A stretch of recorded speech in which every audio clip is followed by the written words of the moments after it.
যে কোনো একটা কাজ করতে একটা শক্তির প্রয়োজন হয়, একটা রিসোর্সের প্রয়োজন হয়। এই রিসোর্স এবং শক্তিগুলো অনেক ধরনের হয়, এবং এই শক্তিগুলোকে আমরা যদি আইডেন্টিফাই করতে পারি যে আমি একটা কাজ করবো, এই কাজ করার জন্য আমার কি শক্তি লাগবে, আমার আছে কি কি নাই, কি অর্জন করতে হবে, কোনটা আগে কোনটা পরে, এই যে ক্যালকুলেটিং অ্যাক্টিভিটি, এইটা মানুষের অনেক লম্বা সময়কে কম সময়ের মধ্যে অনেক কাজ করার সুযোগ করে দেয়। মানুষের শক্তি মূলত দুই রকমের। তার জাতি শক্তি, তার ব্যক্তিগত শক্তি।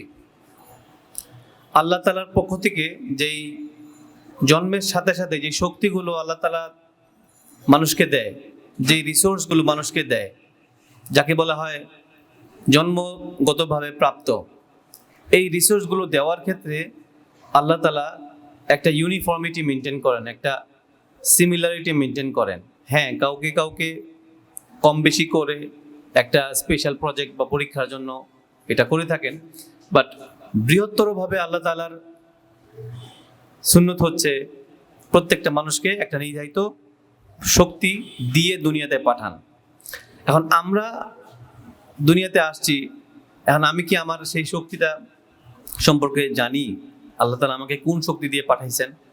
যে শক্তি না থাকলে কোনো মানুষ লাইফে কোনো কাজ করতে পারে না, যে শক্তি না থাকলে কোনো মানুষ লাইফের কোনো বড় চিন্তাই করতে পারে না। শক্তি আল্লাহ তাআলা দুই রকমের আমাদেরকে দান করেন। একটা শক্তি আমরা দেখতেই পাই, আর একটা শক্তি দেখতে পাই না। একটা হলো শারীরিক শক্তি বা শারীরিক গঠন, ফিজিক্যাল স্ট্রেংথ। আমাদের যে অর্গ্যানগুলো আছে, হাত পা কান চোখ কান, মানে যত কিছু আছে, এই যে ফিজিক্যালিটি, এই ফিজিক্যাল শক্তিগুলোকে আমরা দেখতে পাই, বুঝতে পারি, দেখে বলতে পারি দুর্বল, শক্তিশালী, মজবুত, এরকম ছোট, বড়, এরকম আমরা দেখতে পারি, বলতে পারি। এবং এটা বয়সের সাথে সাথে আল্লাহ তাআলা বাড়াইতে থাকে একটা পর্যায় পর্যন্ত। কিন্তু যে শক্তিটা আমরা দেখতে পারি না, কিন্তু শারীরিক শক্তির চেয়েও বেশি গুরুত্বপূর্ণ, সেটা হচ্ছে মানসিক শক্তি, মেন্টাল পাওয়ার, মেন্টাল ক্যাপাসিটি, চিন্তা করার শক্তি, ব্রেইন পাওয়ার। এই ব্রেইন পাওয়ার, মেন্টাল ক্যাপাসিটি অথবা সাইকোলজিক্যাল এনার্জি, এইগুলোকে আমরা দেখতে পাই না। এগুলো হচ্ছে আনসিন ওয়ার্ল্ড, অদেখা ভুবন। আমাদের দুনিয়াতে যত কিছু আমরা করি, প্রত্যেকটা জিনিস হচ্ছে সিন ওয়ার্ল্ডে আমরা যেটা দেখি, যা আমাদের দুনিয়াতে আমরা যা দেখি, যা করি, প্রত্যেকটা যেটা আমরা চোখে দেখি, এটাকে মনে করি রিয়েলিটি। এই রিয়েলিটি অ্যাকচুয়ালি আমি কত পার্সেন্ট রিয়েলিটি আমার চোখ দিয়ে দেখি, আবার আনসিন রিয়েলিটি কত পার্সেন্ট, আমার কারো কোনো আইডিয়া আছে যে আমরা কত পার্সেন্ট দেখি আর কত পার্সেন্ট দেখি না? আপনারা যদি একটা ওয়াইল্ড গেজিং করেন বা অনুমান করেন, তাহলে ওইটার ধারে কাছে আসা যাবে না। আমরা দেখি মাত্র হইতেছে 100%-এর মধ্যে 0.0035% মাত্র দেখি, এটা আমাদের চোখ দিয়ে আমরা দেখতে পারি। বাকি 99.9965% আমরা দেখি না। এটা হচ্ছে আনসিন ওয়ার্ল্ড। এই আনসিন ওয়ার্ল্ড আমার আসল শক্তির উৎস। আপনার ব্রেইন, আপনার মনোজগৎ, এটা হচ্ছে আপনার শক্তির উৎস, আপনার পার্সোনাল পাওয়ারের উৎস। কেউ আপনাকে এটা ওইভাবে খুলে কখনো বলে নাই, না কোনো ক্লাসে আলোচনা হয়েছে, না ফ্যামিলিতে আলোচনা হয়েছে, না কোনো পারিবারিক মহলে আলোচনা হয়েছে। সাইকোলজিক্যাল পাওয়ারের মতো এত ইম্পর্ট্যান্ট একটা পাওয়ার সম্পর্কে আমরা এখনো কিছু জানি না কেন? আমরা জানি কম্পিউটার সায়েন্স কেমনে অ্যাপ্লাই করতে হয়, আমরা জানি মেডিকেল সায়েন্স কিভাবে পড়তে হয়, শিখতে হয়, অ্যাপ্লাই করতে হয়, এই টেকনিক্যাল জিনিসগুলো আমরা জানি, বাট আনসিন ওয়ার্ল্ডটা সম্পর্কে জানি না কেন? কারণ এটাই হচ্ছে মেইন গেমের, পুরো বিশ্বের যে গেমটা চলতেছে, এই গেমের মূল কেন্দ্রবিন্দুর পাওয়ার হইতেছে এই সাইকোলজিক্যাল পাওয়ার। আজকে আপনি চাচ্ছেন, আমি চাচ্ছি, আমরা সবাই চাচ্ছি দিন খেলাফত প্রতিষ্ঠা করার জন্য, but it will never come if we do not have that psychological energy. ওই এনার্জিটা যদি আমাদের না থাকে কোনোদিন আসবে না। কিছুদিন আগে ঢাকা ইউনিভার্সিটির একটা প্রোগ্রামিং কয়েকজনের সাথে আমরা কিছু কথা বলার সুযোগ হয়েছিল। সেখানে বলছিলাম মূলত মানুষ দুই রকমের সাইকোলজির যে কোনো একটার মধ্যে থাকে, সুপিরিয়র সাইকোলজি আর ইনফেরিয়র সাইকোলজি। উচ্চ মানসিকতা সম্পন্ন চিন্তা চেতনা আর নিম্ন মানসিকতা সম্পন্ন চিন্তা চেতনা। যারা সুপিরিয়র সাইকোলজি দিন এস্টাবলিশ করার জন্য প্রথমে আমার মাথার মধ্যে মনের মধ্যে সুপিরিয়র সাইকোলজি এস্টাবলিশ করতে হবে, তারপরে গিয়ে আমার অ্যাক্টিভিটি চেঞ্জ হবে, তারপরে গিয়ে আমার চিন্তা চেতনা চেঞ্জ হবে, তারপরে গিয়ে আমার কোন প্রোগ্রামে যাব কোন প্রোগ্রামে যাব না, কার সাথে মিশবো কার সাথে মিশবো না, কি করব কি করব না, কি বলবো না, এগুলো সব ঠিক হবে, দুরুস্ত হবে, সব সঠিক হবে, রিফাইন হবে, তারপরে গিয়ে প্রগ্রেস শুরু হবে। এই জিনিসটা যতক্ষণ পর্যন্ত আমরা না বুঝবো ততক্ষণ পর্যন্ত যত লাফালাফি করি যত মিছিল মিটিং করি কিচ্ছু হবে না।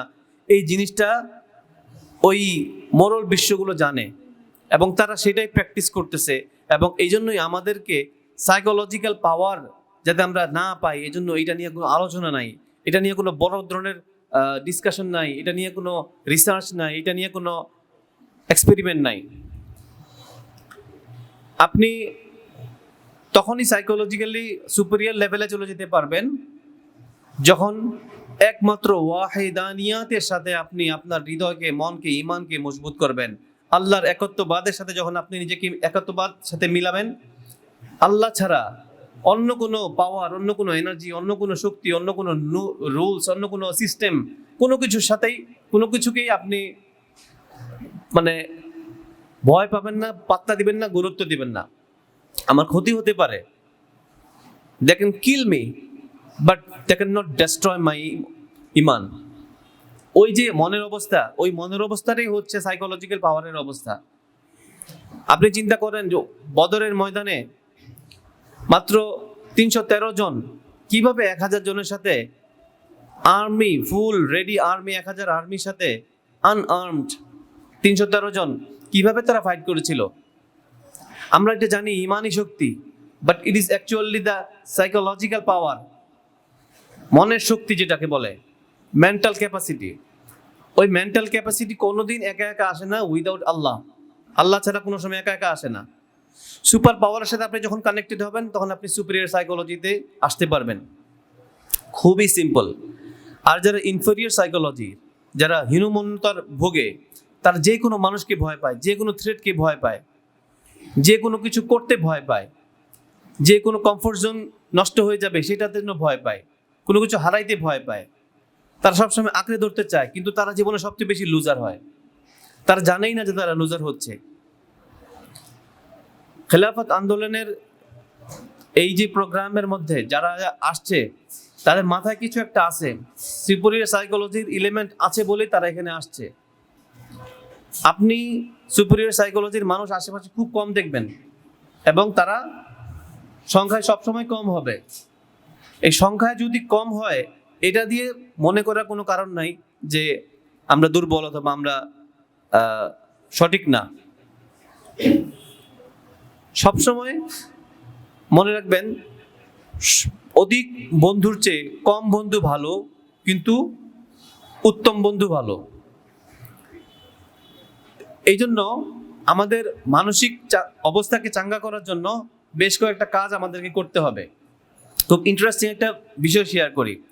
চ্যাট জিপিটিকে আমি লিখেছিলাম যে আচ্ছা, তুমি যদি ডেভিল হও, শয়তান হও, তাহলে মানুষকে ধ্বংস করার জন্য কি কি কাজ করবা তুমি? তো বেশ কয়েকটা কাজ দিছে, বেশ কয়েকটা জিনিস বলছে, আমি এটা করবো, এটা করবো, এটা করবো। এর মধ্যে 1 নাম্বার হচ্ছে কি জানেন? মানুষের হৃদয়ের মধ্যে ভয় ঢুকাই দিব, এবং মানুষের হৃদয়ের মধ্যে যে কোনো কিছু ইনস্ট্যান্ট মজা পাওয়ার আকাঙ্ক্ষা তীব্র করে দিব, এবং তাকে ভবিষ্যৎ সম্পর্কে এমন একটা ধারণা দিব, অনেক সময় আছে, অনেক লম্বা সময় আছে, যেটা শয়তান আমাদেরকে সবসময় করে, পরে করব, কালকে করব, পরশুদিন করব। আমি এগুলো বলতেছি, এটা আমার মধ্যে সবচেয়ে বেশি, এই কথা আমার জন্যই সবচেয়ে বেশি প্রয়োজন, তারপরে অন্যর জন্য। কিন্তু এগুলো নিয়ে ঘাটাঘাটি করতে যেয়ে যে জিনিসগুলো পাচ্ছি, এগুলো কোনো সময় আমাদের সামনে আসে না, আমাদেরকে কেউ বলে না এই টপিকগুলো নিয়ে।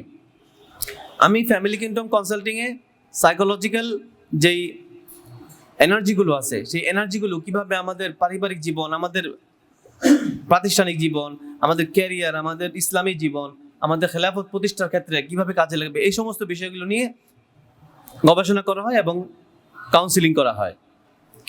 তো ওই পয়েন্ট অফ ভিউ থেকে দেখতেছি আমার আশেপাশে খুবই কম সংখ্যক আমি সুপিরিয়র সাইকোলজির মানুষ দেখি, উন্নত মানসিকতা মানুষ দেখি, হাই সেলফ এস্টিম ওয়ালা মানুষ কম দেখি, যার কারণে খুব কম বন্ধুই আছে আমার। কিন্তু আপনাদের ক্ষেত্রে যখন এরকম হবে, এরকম মনে করার কোনো কারণ নাই যে আমি লুজার, আমি অনেক কিছু মিস করতেছি। না, আপনি কিছু মিস করতেছেন না, আপনি কিছু মিস করতেছেন, যেটা মিস করাই উচিত, সেটা হচ্ছে ডিস্ট্রাকশন। আপনি মিস করতেছেন টেম্পটেশন, প্রলোভন, আপনি মিস করতেছেন আজাইরা নোটিফিকেশন এবং অ্যাটেনশন, যেখানে কোনো কাজ নাই, যেখানে কোনো প্রোডাক্টিভিটি না। শয়তান যে কাজগুলো করবে মানুষকে ধ্বংস করার জন্য, তার মধ্যে একটা ইম্পর্টেন্ট জিনিস হইতেছে তাকে সবসময় এমন বন্ধুদের সাথে মিশার, মানে টক্সিক ফ্রেন্ড বলে না, টক্সিক ফ্রেন্ডদের সাথে মিশার জন্য তাকে উদ্বুদ্ধ করে রাখা। ওদেরকে ছেড়ো না, তুমি অনেক কিছু মিস করবা, এই অনুভূতিটা তাদের মধ্যে দিয়ে দেয়। But the day you will leave your toxic friend is the day of your freedom, is the day of your superior psychology. তো এই জন্য আমি সবাইকে উদাত্ত আহ্বান করতে চাই যে আপনারা নিজেদের মানসিকতা নিয়ে একটু চিন্তা ফিকির করেন, নিজের অ্যাসোসিয়েশন নিয়ে চিন্তা ফিকির করেন, কাদের সাথে কাজ করবেন, কাদের সাথে উঠবোস করবেন, এটা নিয়ে ভাবেন এবং নিজের জীবনকে সুন্দর এবং আখিরাতকে সুন্দর করার জন্য একটা দলবদ্ধ জীবনের সাথে যুক্ত থাকেন। আসসালামু আলাইকুম ওয়া রাহমাতুল্লাহ।